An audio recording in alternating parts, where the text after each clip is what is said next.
Hello, my friends. How are you? It's been great on the Discord in the last week or two. Some really great discussions, people helping each other out. So please come check out the Discord if you guys haven't checked that out. You can get on there. There's a link in my bio. Great discussions after these lives. We're going to talk about terminology today. I'm going to bring on Jon right now. It's going to be an interesting one.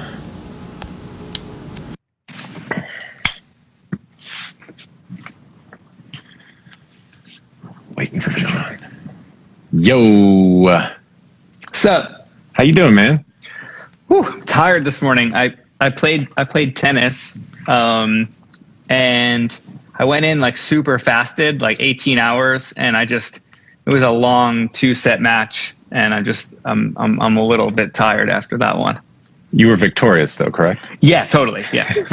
But not by much. It was a really good match, and I think that's why we just played more games than usual, and a lot of good rallies and good play. Good play. So I'm a little tired today, but I'm good. Well, this is going to be an interesting one. You and I have talked about terms in record making, you as a mixer and also occasional producer and writer, and me as a writer, producer, sometimes mixer, sometimes A&R, sometimes manager.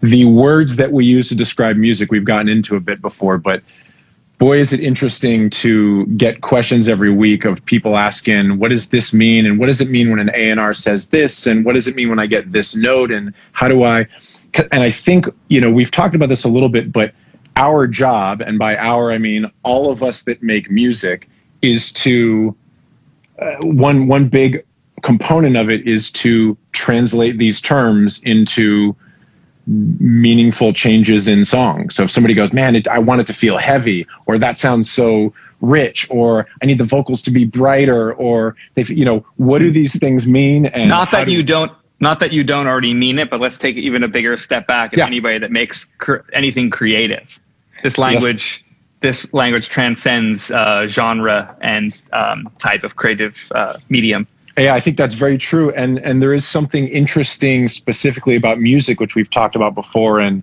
I don't know if I'm correct about this, but I have this working theory that music is extra difficult to talk about because so many of the words we use are just appropriated from other senses. So things like heavy is really a measure of weight, and so we're applying that to sound. And brightness is about light, and we have eyes and how that relates, but we're applying it to frequencies and thickness or richness, or these are all things that are more often used or more exactly used to describe other things, and we've appropriated them. So I don't know if we're going to end up going through quickly, or we're going to just talk about warmth for 55 minutes or whatever it is. But we don't want to do that. But I think it'd be interesting to both. And I think his name's Tom. One of the guys in the DMs says it would be helpful for us to talk about how we feel about the words, but then also maybe talk about what other people think of them, because there's some of the words that have exact definitions or closer to exact definitions, and then there's some words that are just like people use them all the time and they might mean different things. So maybe we'll just kind of go word by word, and maybe I'll just introduce it and give my thoughts, and then I don't know how much we're going to agree on them or how much we're going to disagree or what, but I think it's going to be interesting. I purposely didn't do much research on this to see what other people think of them, because I've now been making records for 25 years or so. You've been 15 or 20. 15, 20, making between us probably thousands and thousands of records, from mixing to producing to writing, and A&R notes and indie labels, and people who've never made records before to people who've made even more records than us. And the language we use is really important. Okay, so let's just get into it. Can I have add one caveat to all of this? Please. One preface. Everything we say is subjective moving forward. Absolutely. Well, I don't know if there are objective definitions to these terms, but I think it will be helpful. The only reason I even agreed to this is because I find that it will be helpful to have a general understanding of what people tend to or could mean from these vocabulary words. Yeah. Creative vocabulary, a general consensus. So let's shoot from there. Is all. Well, that's exactly. I think you're absolutely right, and I'm glad you said that. It's very much like, again, we may have totally different views on what these things mean, and that's really important because it's great to have these conversations in front of people so they go, wait, I thought that meant this, and then it turns out I'm wrong on it, and you and everybody else thinks of it as a different thing. It'll be educational for me as well. So let's just kind of see what happens with it. Let's start with warmth. I mean, warmth is one of those things that everybody's after in their recordings. It's a word that gets used a lot. We want to warm something up. It's nice and warm. Warm is always a positive thing in my mind. When I think of warmth, I think of both, and this is probably true for a lot of these things we're going to talk about, things that are there and things that are not there in the sound contribute to warmth. So things that are there, some amount of density and evenness and low frequencies and mid-range, and a lack of things that are harsh or hurt my ear. That's my rough brief definition of warmth. So things like, as we've talked about many times, harmonic saturation, which can add frequencies, add density to the sound without just raising high frequency range. That tends to make things warmer. But I think of as like even, low frequencies, thickness in terms of the number of frequencies, and not harsh sound. What do you think of when you think of warmth? Not harsh sound. I like that. I like that all the time. Let me come at it because I think that's a great picture of. I mean, that's a great picture. That's what it is visually. But let's think nervous system response, and someone says warm, or like, I'm wrapped in a blanket. I'm a little cozier here. I'm a little more comfortable with this sound. There's nothing, there's minimal things that are unappealing here to that would add any sort of irritation. You can relax in the sound. I like that, like a warm blanket. Yeah. So let's just use the word as we would, like you said, we're appropriating it from other things. So when I think of warmth, if someone says, make this warmer, I want it to be easier to listen to. I want it to not assault my ears. So what you're talking about, like that upper mid range, like carving that out, making sure there's enough density in the low mids and that cello frequency range, the lower end of the orchestra or the lower left-hand position of the piano, for example. And those are the hundreds of cycles. Yes. When you get into thousands of cycles, you're getting like the opposite of warmth is the sound that comes out of a telephone. Yeah. Like that. But when I think about warmth, exactly. But when I think about warmth, I think that it's almost a necessity for most music to stand the test of time. You have to balance the right amount of warmth with, as we'll get into later, terminology, and brightness, high end, right? So I actually think that the fundamental use of the term warmth should be in every conversation of records, right? So I'm always going to push for the warm, but as warm as I can possibly get, just so we have, a foundation to stand on that is listenable for long durations of time, especially when you're making an album. Less so when you're making a single. I still think it's arguably important. So warmth, I like that, the word foundation. Warmth is very often the foundation of sounds. There are certain sounds like cymbals that are not going to have a lot of warmth as far as I can think of them because they're just high frequencies. So warmth is not something that exists in high frequencies, but it has a relationship to it. Yes, I love that you just said that, though. You could make cymbals sound and feel warm, right? Like, you can make the cymbals have less abrasive frequencies. You can pitch the cymbals down an octave, even when recording, right? I've experimented with recording drums and pitching the overheads and the hi-hat mic down an octave. That makes... Oh my God, Ryan Lewis. Ryan Lewis going crazy in the comments. What waves plugins are the warmest ones? None of them. The uninstall icon. Whichever ones have the orange user interface. Yeah. I also, this is going to get pushed back. I don't think the Vintage Warmer by PSP is a warming plugin. So that'll get some pushback later. I used that years ago, but I haven't used it just because it says warm doesn't mean it's warm. Well, one thing you said about cymbals real quick, also a way to make something like cymbals feel warm in a track is slower attack. So when cymbals go like orchestra cymbals exactly. Go, so there's an element of warmth that's about attack. Yeah. How much transient or lack of transient. I was going to say that. Yeah.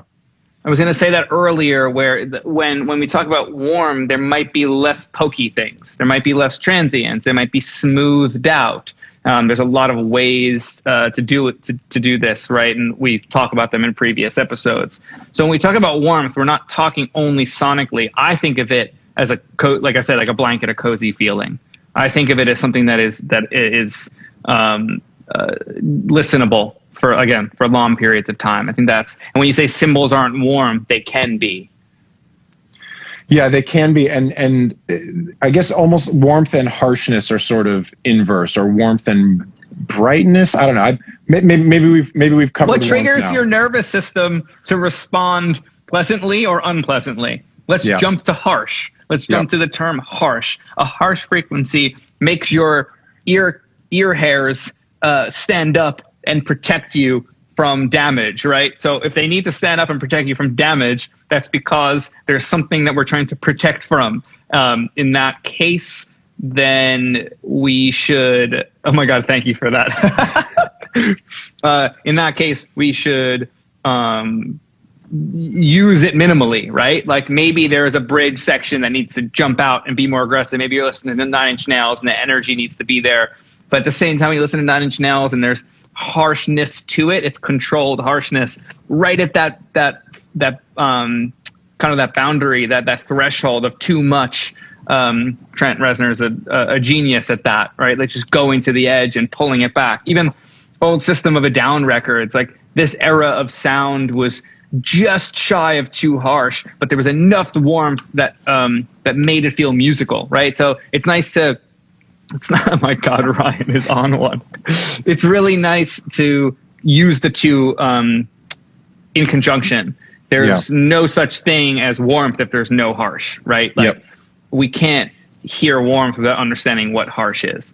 It's a relationship, Yeah, so I think that's important. There's a good question in the chat from YW Music. Why is analog always associated with warmth? And I think no idea. Well, no. I mean, I think it's pretty straightforward. It's that when people talk about analog, oftentimes what they're talking about are tubes and tape machines, which soften transients and add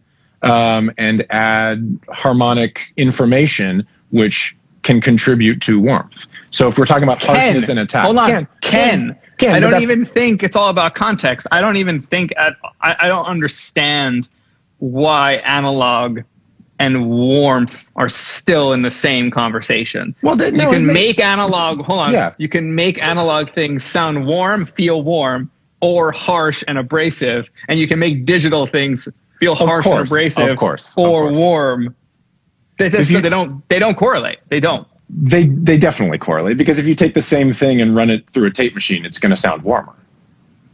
If it's biased correctly. Yeah, I mean, if correctly biased. But it might not be. You know what I mean? That's what I'm saying. It's not a right. If it's a fucked up tape machine, I'm not doing it. But more so than not nowadays. Nobody uses tape machines. Yeah. But if you did, the chances are you're not going to have a good one with a tech on hand. What I'm saying is, sure, this could have been the case, but it is not 1-to-1. But that's why they think it is. And that question that was asked is coming from the assumption that it is that way for a reason, and I don't think it is. Well, it's because, I'd say the vast majority of people watching these things have never worked with a tape machine and don't understand, but they've only seen the emulations and what those emulations are trying to do, and I haven't really found one that sounds exactly like it, are trying to get the character of tape machines, which assume, back in the day when they're biased correctly, should add some amount of harmonic content and reduce transients. We talk about saturation, but that's the reason that they're associated. Of course, it doesn't mean that that's necessarily the case, but certainly if all things being equal, the only thing that a good tape machine and tubes will add is harmonic content and ducking transients. Yeah, what is a tape machine? Exactly. Thanks, exactly. Gabe. It's like it's before MP3s, before CDs, before all right. Well, that's 15 minutes on warm. Gabe probably has a tape machine. What are you talking about? I don't Gabe know. loves tape machines. Oh, he's being funny in the chat. Let's see. punchy. Do you want to? That was what I was thinking of when you asked me if we could do this. I was like, that's going to be the hardest one. Yeah. I've been thinking about it a lot, actually. Yeah, that's a tough one. What is something punchy? I think of punchy as, it means a lot of things, but when I think punchy, I think low end attack. I think of speed. I think of, it's like the difference between, a 20-inch speaker or an 8x10 cabinet. The 8x10 cabinet, because the speakers are smaller, you'll get the attack and presence out of a low end element. So when I think of punchy, I think of kick drums, and I think of something that hits immediately. I think of things that I think of speed when I think of punchiness. You know what I'm saying? I do. Yes, I completely agree. No, I completely agree with you. That's speed, transience, lower sustain. Yeah, those things come to mind. Because I think a lot about punchy. I think a lot about transience as not low end, which of course is not correct. Transients exist in any frequency range. That's about speed. And when I think about punchy, I think part of that is transience in the low end, or the length of a kick drum. Because there's a lot of kick drums which, you will have like a punch and then a Subbie decay. It's a very compressed dance kick sounding thing. But that initial part of it is the. I love this right now. Punchy. I love this right now, thinking it's like the anti-batter's box in Pensado's place that we're doing right now. It's like, instead of you saying a word and responding to it, it's like, how thoughtful can we be with the responses that we're trying to have right now? Because I agree with you completely. I'm trying to think of how I can add to that, because I think when you think of punch and low end, you think of the higher range of the low end as well. So if people are trying to get tips and tricks out of this, we're trying to give you something which I think would be a higher low end frequencies. Yes. Like right? kick drums in that, like, I don't know, like 90 to 120. That feels like the punchy area. But part of that is also that, as you've talked about a lot, the physical airwave that you'll feel is shorter, and therefore it's more immediate. So it's hard to get something punchy that's 40 cycles, because it just doesn't feel that way. And again, we're talking, it's hard to talk about this stuff. 808 isn't really punchy unless it has those upper harmonics in it that'll give upper harmonics, some compression. This is the magic thing for a lot of hip hop, is the Subbie 808 with a punchy, higher frequency, shorter duration kick drum blended in within. So you get the doop, and then you get the boom coming off the end of it. Let's leave it at that. I think duration and attack on the transient is what we mean by punchiness. Okay. Hold on. Okay. Let's actually add another. Let's get out of the low end. Okay. We can talk about punchiness in performance. Yeah. How potent is the lyric and the cell and the delivery of it? Like, that's punchy. That lyric's punchy. Like, things that are memorable are punchy. So thinking outside the sonic box, performances can be punchy. A guitar solo can be punchy, and it just jumps out for a second. Like, there's other ways to use that. Well, term. that's an interesting thing you said. It jumps out, and I think I think of, when you think of the sonic element, it really is that. It's something that hits out in front of the rest of its attack. It's transient, its attack. And then something can be sort of emotionally punchy, where it's like, wow, that part really stands out. I think of rhythmic. Something can be punchy, like a vocal part can be. Michael Jackson's vocals are very punchy to me, even though they're not super compressed like a modern vocal. He performs them with such good rhythm and transient and percussiveness that they become punchy. I'm going to jump over to a tennis thing, because I play tennis all the time, and just watching the Australian Open, and Nadal has a crazy fast serve.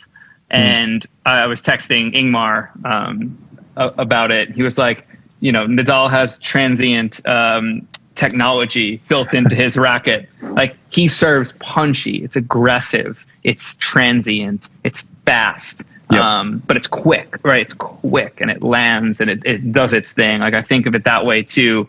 Anything that you're hearing like a whip, that's punch too. It can be high, but it's punchy because it's super reactive. And I would say I think all these things are correct. It's attack, it's quick, it's transient, and oftentimes punchy is used to talk about low end. That's mostly when people use it. That's often what they're talking about. This is a good one just to add quickly to close on. That's really good. Ender says, phase comes to mind. Yeah, when things are in phase, that'll be maximum punch. The only way to get maximum punch is to have everything that's in that similar frequency range being in phase. That's a good thing. That's a bit technical for this conversation, but it's important. So, but that's really good. And I was actually working on a song for our boy Baby Jake last night, working on a song of his, and the song's almost done. And I wanted to play with the kick drum because I felt like the kick drum just needs a little more punch. It was a little too much of that kind of, it was a little old sounding. It was a little like Fleetwood Mac is probably punchy for the 70s, but because they're very tight, but it didn't have that modern thing. So I had 3 different kick drums and I was playing with phase, and it drastically changed the punch of the kick drum. And I brought in a new sample and I different ones, and I was just playing with phase, and it was exactly that. Yeah. And phase was because they all have the whole frequency range. They were down as low as 45 or 50 on some of the tails. They were as high as 150. All the kick drums had different combinations of that information, but something about the transient, the punchiness of the kick came out with just the right phase relationship between the kicks I was using. So that's a really good point. Nice. Phase is a really important part of it. Yeah, if I mix that, just bounce the kick to one stem so I don't have to see that phase response. I'm going to do it however I want. Just bounce the one kicks down. I'm asking you. I'm gonna give you. Does Josh do that for you? Do you have, if you have multiple kicks, sometimes it just depends on what you're doing. Because I assume you've talked about this before, where you will play with phase on kicks and snares just to kind of see what happens. Yeah, and sometimes it'll put things. If you dialed it in, I want you to connect. Yeah, of course. I trust you. Of course. Well, thank you. Okay, well, we've gotten through 2 in 23 minutes, so this is good. We have 26 more to do, so maybe we'll do a few of these. This is fun. I like this. It's also interesting because there's both the subjective element of what we feel and the way that people use the terms. And sometimes they don't really relate, because a lot of people will use terms that they don't really know what it means. Exactly. Let's stay on punch for 30 more seconds, because let's go. We can stay on it for 10 more minutes. Let's do it. The boy Kit Cutler just brought something in. And I really like this, because I was actually going to bring it up about your monitoring. And I always talk about monitoring. Some people can't even hear punch, right? Like some people, like your room is awful. Your playback is so awful that you don't even know. So you're just adding it. And there's such thing as too much punch also.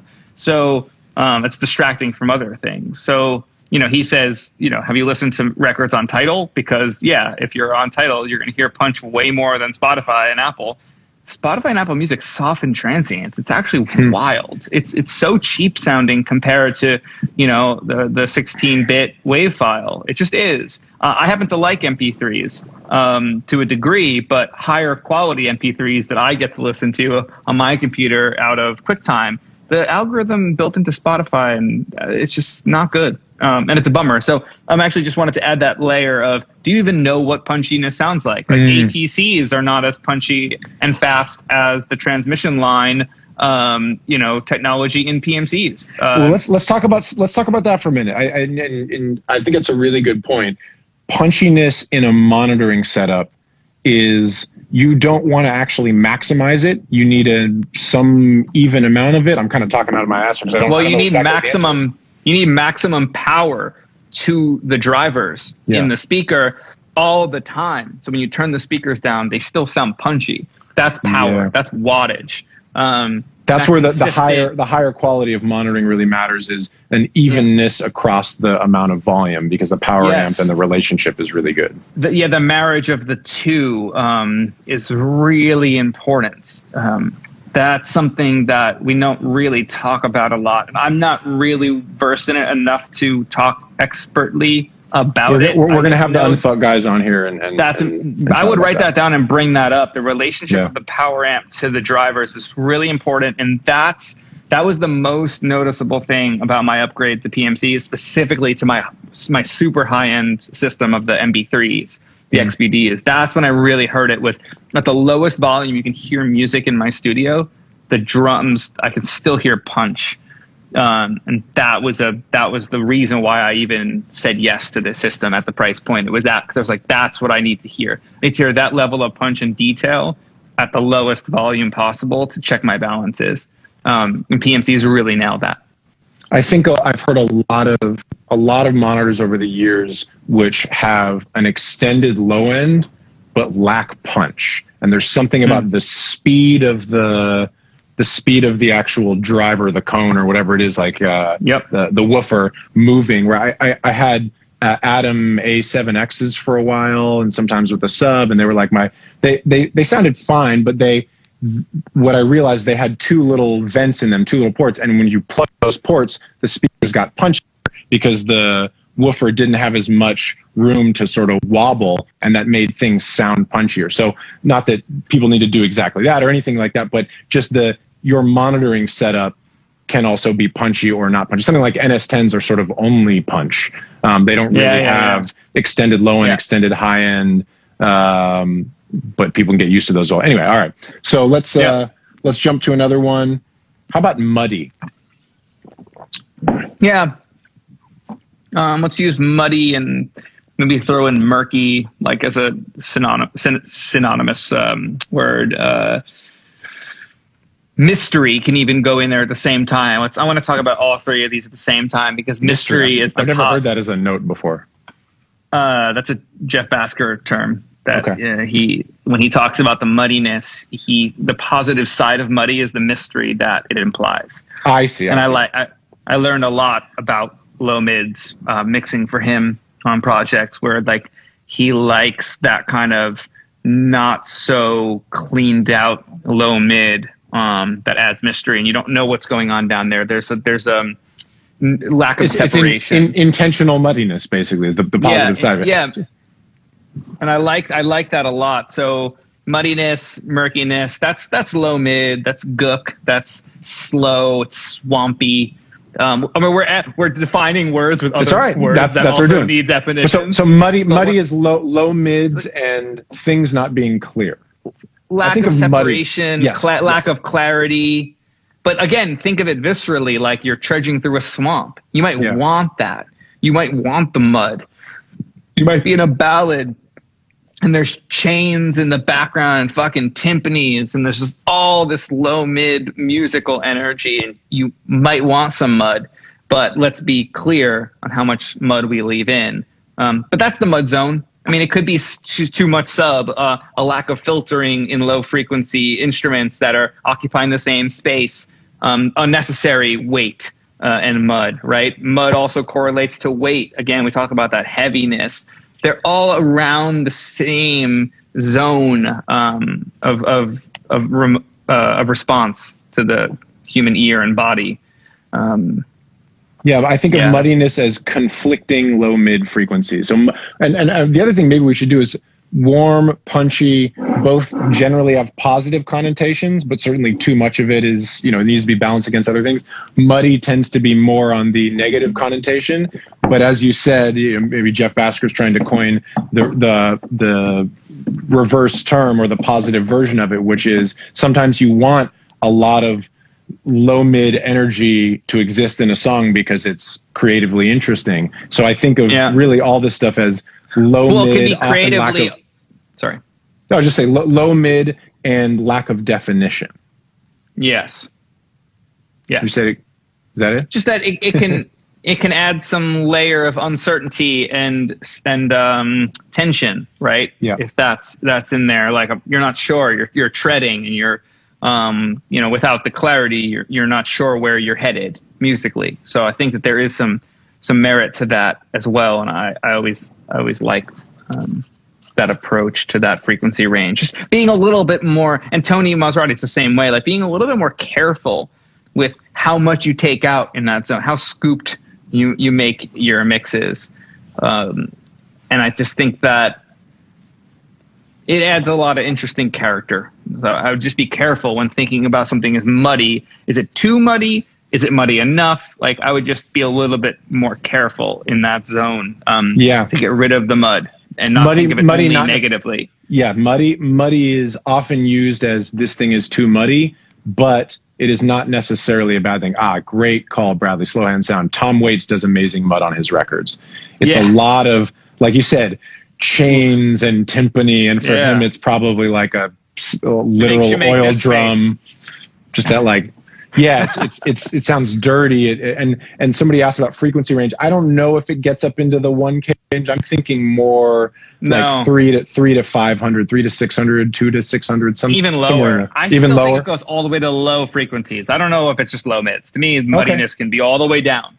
It's mistake frequencies. It's overlap. There's too much below and too much down there. It can be from anywhere from 0 to 450, 500. Yeah, all of that.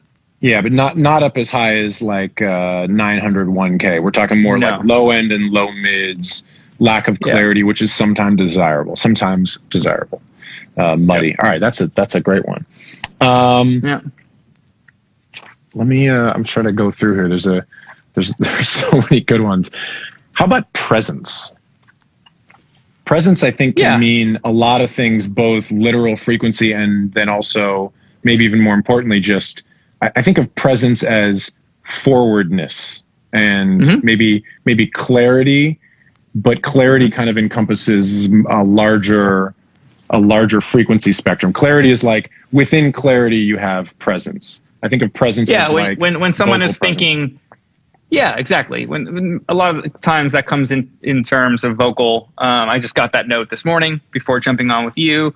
It was, hey, in the post chorus, can we turn up the volume of the lead vocal and also add a bit more presence to it? They didn't tell me what frequency range to go for. I think, if I'm talking transparently, I think I was at 2400, hertz. 2.4K, I think, is where, with a broad bell with some, warm saturation, got me that presence, whatever it took to get that presence.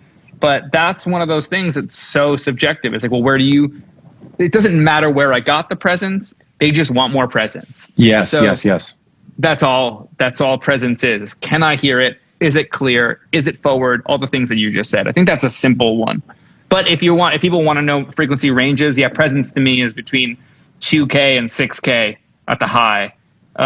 Because once you get into 5.5 and 6K, you're in a sibilant area and you got to be careful around there. But presence being clarity. And I actually don't know this. Maybe somebody in the chat knows it. But I believe presence became an audio term from guitar amps back in the day as a knob that was separate from mid and treble. And actually, I think there's something technical. Is obviously just not a straightforward EQ, but there was something with feedback loops and turning it up or down basically added or reduced this frequency range we're talking about. I think I'm sure they're different for different amps, but I believe that's where it came about as guitar amps. So if anybody knows or on the Discord after, we'll be chatting about it.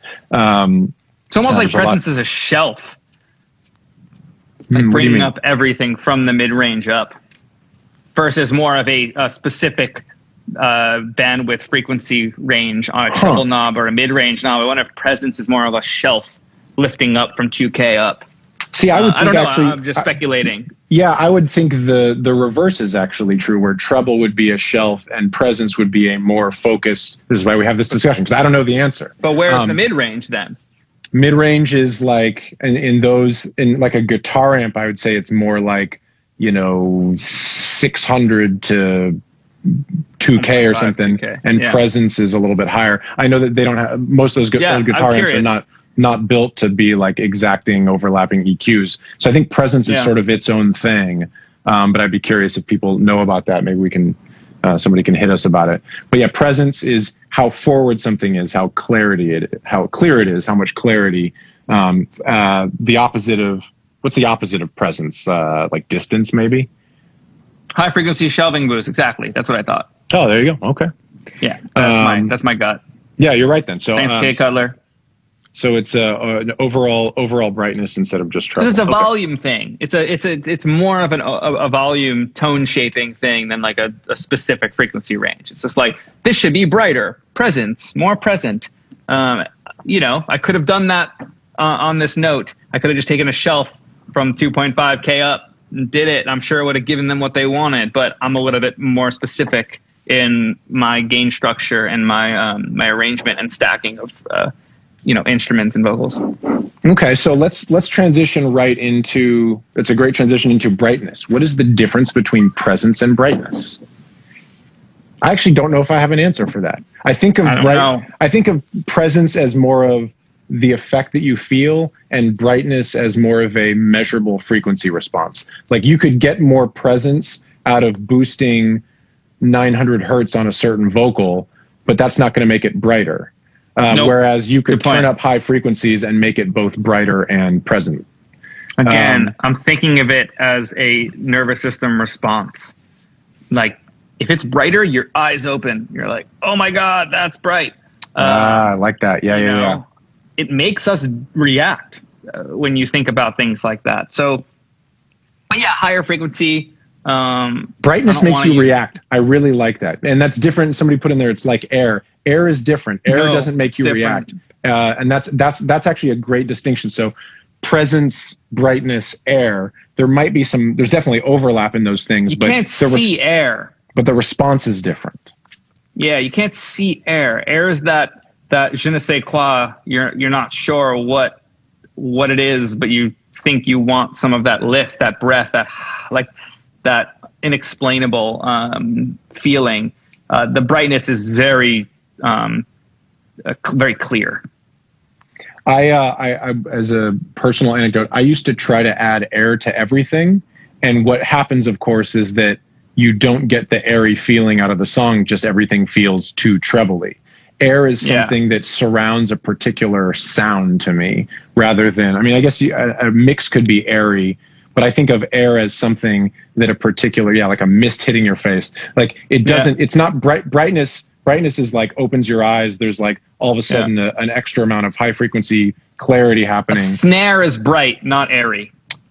Yes. A snare verb might be airy. I was just going to say that. You might have a nice airy verb on the end. So air is not harshness, but high frequencies, and has a, I don't know how to describe it. It's airy. I love this. We're just completely bullshitting. We've never even thought about this before. But that's the thing, is this is exactly why we're doing it, is because everybody talks about these words and everybody uses these words, and they're sort of hard to define, and hopefully through us bullshitting our way through it. I mean, this is like, how do you describe air? It's sort of a feeling that isn't brightness. It's higher than that. It's wider than that. It's a feeling. This is a tough one. Brightness is tough. Again, it's reactive. I always think about these things reactively. That's the best. I don't really have a definition of bright. If something's too bright, you know it, unless you have bad monitoring, and you won't know it. For us that have great monitoring, it's very clear when something is too bright, right? When I think about a perfect mix, I think about a solid amount of dense warmth with the right amount of brightness. What I tend to call it competitive brightness. I think there needs to be enough brightness that's competitive to translate between songs on playlists that are either not in the same genre, not by the same artist and the same people that created it. And that's how you compete in the attention economy sonically. And brightness. With brightness. I mean, sure, with low end too, but we go back to that, what was that Ariana Grande record that just had no low end and it's #1 for weeks on end. Yeah. It's like, okay, I guess low end doesn't matter anymore. Like clearly it matters. And if you can't feel or hear the sarcasm, that's complete bullshit to me. I think it all matters, but I think high end is where you'll let people down more, because on more devices it'll translate more. Well, it's what you said. It's reactive. So when you hear things that are similarly bright, norepinephrine is discharged. Yeah, it grabs your brightness, grabs your attention. Alert. Yeah. Well, cool, let's move on from brightness. I like this idea. You said dense warmth and brightness and the relationship between those two. I think it's good to think of these terms in relationship to frequencies, to what else is or isn't there. Because if you take away brightness, something is very likely to immediately feel warmer. So and vice versa. If you take away the warmth, things are generally going to feel brighter. So it's the balance. Here's a good example of that on this song I was just mixing. The drums I thought would be cooler as a whole if they were warmer. Let's just use the words we're talking about. Yep. So I thought to myself, well, am I going to add warmth or am I going to take away brightness? And I took away brightness in two ways that I like to do this, right? One of which is a more advanced technique, which people refer to as parallel compression, where I run all the drums through my Unfairchild analog box through a hardware insert. That instills a little bit of phase issues in the high end, not the low end. So I like that phase shift. I think it's cool because it warms up the drums without fucking up the phase relationship in the low end that makes us lose punch, right? So I'm going to real world example all of the words we've used so far as much as possible. Yeah. That did a good thing, but then I still thought it was a little bit harsh. So in order to warm up the drum bus even more, I put a Ozone Vintage Eq, which is a Pultec passive EQ style emulator, the Ozone 9, and I took the 20K cut and I just kept lowering it until I liked it. So I'm mitigating brightness to get the warmth. I didn't add any low frequencies. I didn't do anything additively to get the warmth. I took away to get the warmth. So I reduced harshness and brightness in order to make it feel warmer. So can we say that harshness is too much brightness? Can we define harsh that way? Harsh is pretty clearly a negative word. If you want a guitar tone to come out and be harsh, you might want that creatively. But harsh is something that is so bright that it is jarring. Would you say that? Yeah, I think it can. That's too definitive for me. But yes, it can be. Yeah. But you would want to consider where the brightness is coming from, right? Like my brain wants to say presence, but then we just talked about, I loved your example of, well, if you want more presence in certain sounds, 900 hertz will give it to you. That won't make it harsh. That'll make it more woody and warm in a lot of ways, depending on the timbre of the original sound source. So I'm not quite sure that what you're saying is... It's not exactly that. You know, it's not exactly that. Well, but yes, I would say, hold on, this is easy. I would say a harsh, to warm up something that's harsh, you want to control or reduce upper mid-range presence and brightness. I like that a lot. We're trying to give like a tip, you know. And again, the reason to have these conversations is I feel like in my head I have a version of this conversation anytime anyone gives me notes on anything. Exactly. That's really, like I was saying, this is what our job is, and our meaning anybody who makes music collaboratively with someone. If they say, hey, I want it to be a bit more whatever the word is or whatever the string of words is, it's your job to translate that and then create according to it. And it's difficult. Yeah. I think it's the part of the job that's most important. Real world examples, two mixes. I'll just talk about two completely different mixes this week. Yeah. One, in regards to the way the notes were given.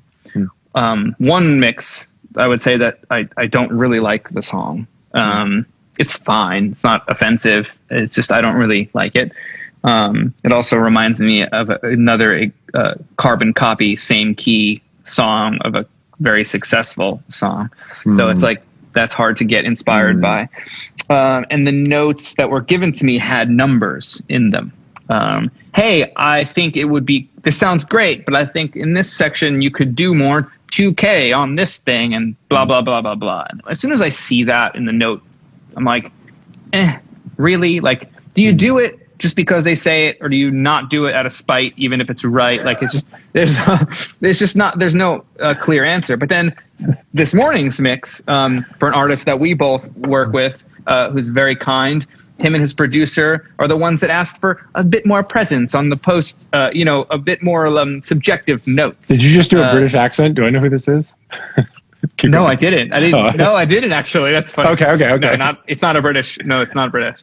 And a bit more subjective. Like, this is what I'm lacking in here. Like, do what you do to get me this feeling, to give me that feeling. And when you're bringing up the note thing, these are the only times we really get into these words in this jargon and terminology is in notes or when communicating. I don't say this out loud when I'm mixing, like, this needs to be warmer. I mean, maybe I felt that these drums, like my example, needed to be warmer, but that's just an aesthetic. Yes. That's just a taste that, like, my body, my ears, my eyes, my reactivity, my nervous system looks for, at least on the first attempt, right? So I think if we're talking about note giving and collaboration, it's nice. It'll behoove all of us to understand what other people could mean.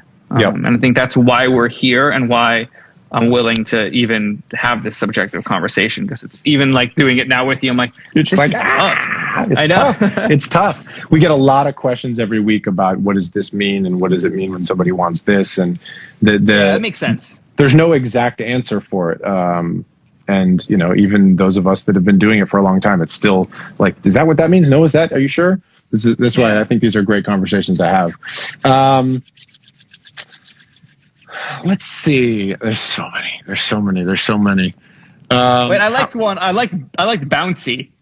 Okay. On your Instagram post today. What's bouncy mean? I'm going to ask you. What do you think bouncy means? Yeah, that was a weird one.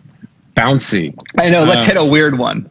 Honestly, if somebody said this is bouncy, here. Yeah. So here's what I'll say. Bounce is a particular term about how a beat feels. Like if you have that bounce.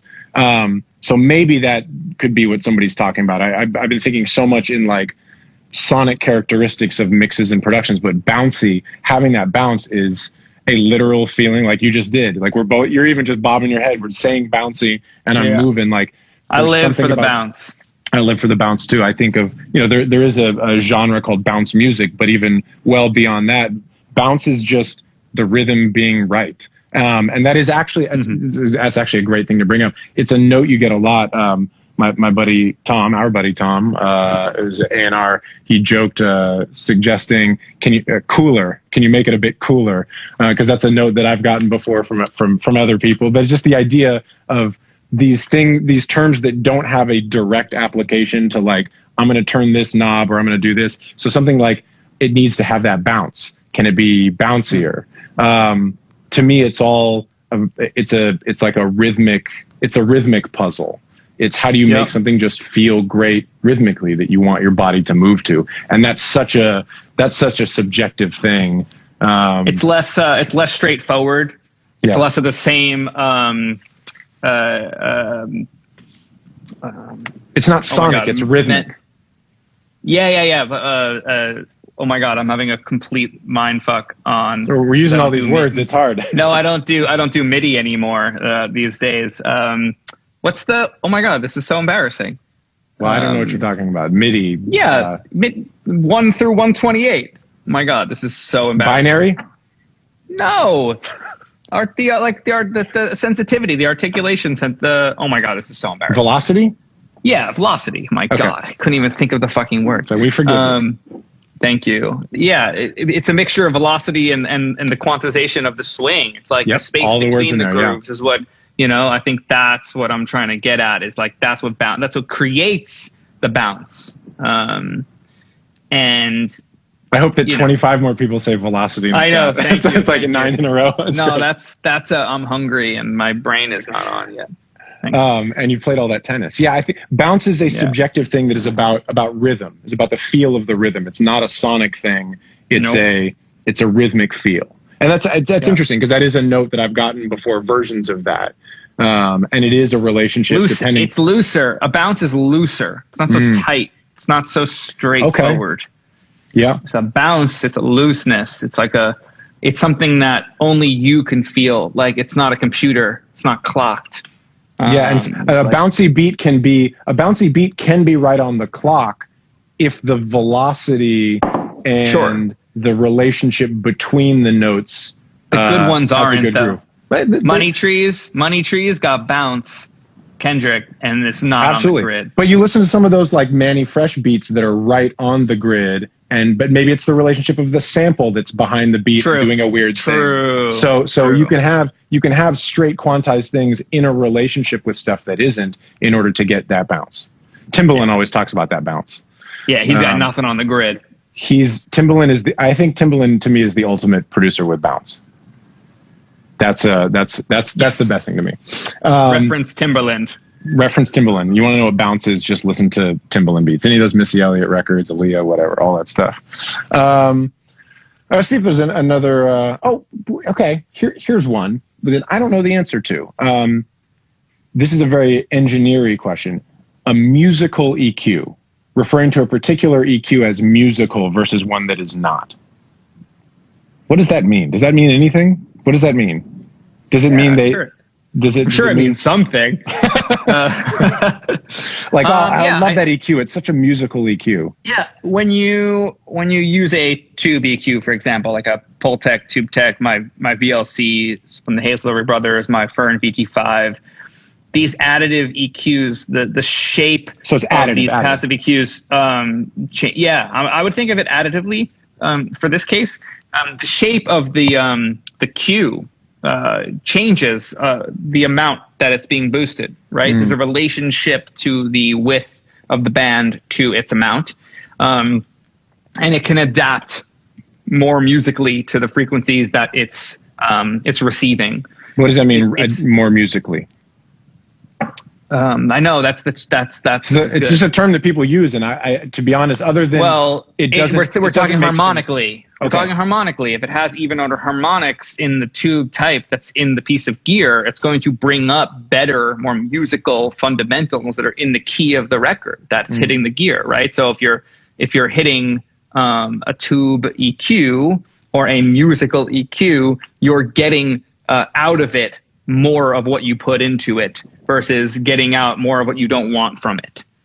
So I think it's subjective, but there is science mixed in here as well with harmonic sounding EQs and transformers that bring up, again, the fundamental harmonics. So when we talk about third order harmonics. Yeah. So we talk about musical EQs where it's basically the opposite of a clean EQ. So a clean EQ like does not... Transparent. There you go. Musical EQ is the opposite of a transparent. Tone to it. There we go. That's a good way to put it. And maybe musical is additive in a pleasing way, whatever that's sort of subjective. When people say something is musical, presumably they mean not that music is bad, but that music is good and therefore it is adding something positive. So transparent and musical perhaps being opposite things in terms of talking about gear, talking about EQs. Okay, that's interesting. And there's a larger technical discussion we could have about what you talked about, where the more you turn it up, the Q changes, and that is something that is more pleasing in some cases. And then there's different types of EQs that relate to phase differently. The louder you would go on a narrow frequency. Let's just take an example of a Pro Q3 because everybody knows it. It's super narrow. The more you boost, say you're in the high frequencies, the more of that particular frequency your ears are going to hear. So the chance of it hurting you and hitting that threshold of your ear hairs into putting into protection mode, right? So if you're boosting something and it's going like this and rounding out as it gets louder, the surface area of the ear is less pointy into that particular part of the ear. So the Q widens, more musical. The Q widens as you go up higher in frequency. Okay. It's on certain pieces, yes. On this particular type of EQ we're talking about. Okay, interesting. Yeah, like the mid cut frequency on my VT5 Fern mastering EQ, I believe gets narrower as you cut more of it. It could be the opposite of that, but I think it gets narrower as you cut more. So the first one is a broad cut at 400 is where I have it set when I do this kind of EQ move. So it's just a style of EQ that changes. And so somebody asked in there about transparent needs a definition because people use it wrong. I just think transparent means nothing is added to it, or the limit, the smallest amount of additional. information. Yeah, transparent. You can see through it. It's like translucent. It's like a window. It's translucent, not an opaque. Translucent different than transparent. Transparent means completely through. Translucent means almost completely through. But transparent meaning a piece of gear that adds the minimal amount of extra things, whatever it is. If you're trying to compress something, it doesn't add anything beyond compression. If you're trying to EQ, it's not adding things beyond EQ. That's the idea. Or you basically, it does the smallest, the minimum amount that is supposed to do without adding other things. Yeah, tubes do transparent. And thanks for Spider for that. That's why we use the Fern gear. They're really transparent. You can get heavy-handed with it for sure, but most of the time it's really transparent. And thank you, Rory. Constant EQ versus proportional EQ is the idea of it changing in proportion to the, So yeah, somebody's saying they're transparent, no phase shift, no extra distortion or less phase shift, the minimal amount of extra stuff in there. So that's what transparent means. And transparent is a good term to use that everybody should know. We got like 4 minutes left. You want to try to do one more? Sure. Let's see. Pick one. Out the hat. Crispy. One. Do something crispy. It's a weird one. Crispy's weird. Yeah. Crispy is, again, it's a subjective, it's a reactionary thing, like something. I like it. You did this, and that's exactly the feel. It's like bark on a steak or something, or a charred vegetable. It's got a little bite to it. It's a little bit like your body's like, I like this, but I know it's not good for me. Maybe crispy, a bit of a set. I think of crispy like it could be a snare drum. Yeah. Sorry, go ahead. Sorry. I'm just thinking about a snare drum that's like, and it's got this like distorted like front end on it that's crispy. And it kind of tickles your eardrum. I think of crispy as more than more than transient, but less than brightness. So I think of crispy as almost like a time related thing too. Like you did the snare thing. You notice you didn't go for the snare. You went like it has more info. It's like longer transients. There's more information than just quick. This is transients. so fun. I know it's that great, right? Doesn't mean anything. No, it does. It does. Crispy. But I think it is something that is more consistently bright with transients, but not just like a single transient or a single low end punch, or just everything is bright. But like when I think of crispy as lots of little bits. Like Pharrell beats. Pharrell beats are crispy. Yes. It's like saturated top end and crisp, like. Yeah, it's lots of transient elements. More chicken skin. Yeah. More chicken skin, like a pressed shirt. Yeah, these are good ones. Yeah, like crispy has some crispy has some relationship with presence and It's somewhere between presence and transient and brightness. It's like a consistent brightness of transients. It's percussive in a way. It almost sounds like the word crispy. Like deep fried. There it is. That snare sounds deep fried. Yeah. Exactly. That's it. Yep. Mic drop. It's thicker than transients. We should close on that. This is super fun. Hopefully it was helpful to people. I think that was fun. I hope we can not do another whole episode of this, but throw some of these in. I would say go back to, I believe it was like the 40-minute mark. There was kind of a real world example of using 4 to 5 of the words that we discussed definitions of. I think that's a super helpful part of this conversation for people that either came in late or want to get something more from it. I think kind of the usage of the words in context is very helpful. So maybe jump back to that 40-minute mark. There were literally 20 other terms that multiple people Like, there's so much. I think there's. Well, I'll talk to everybody on the Discord and hit us on DMs and things like that, and let us know if this was useful. We'll do more of it. Obviously, if it would drive you insane to do another whole hour, maybe we'll do like 15 minutes at the end of episodes or something. But I found this really interesting because it's our version of Batter's Box. We'll just jump in on random jargon and talk about it. The jargon of the day, and instead of having a quick reaction, we'll talk about crispiness for 20 minutes. Yeah, jargon of the day. I like it. I'm going to be on the Discord after. Come say of the hi, week, everybody. But, you know what I'm saying? And yeah, we'll get into this. This is always fun, John. Love you. Go eat some food. I'm going to do the same. Cheers. Peace, guys. Thank you so much. Bye.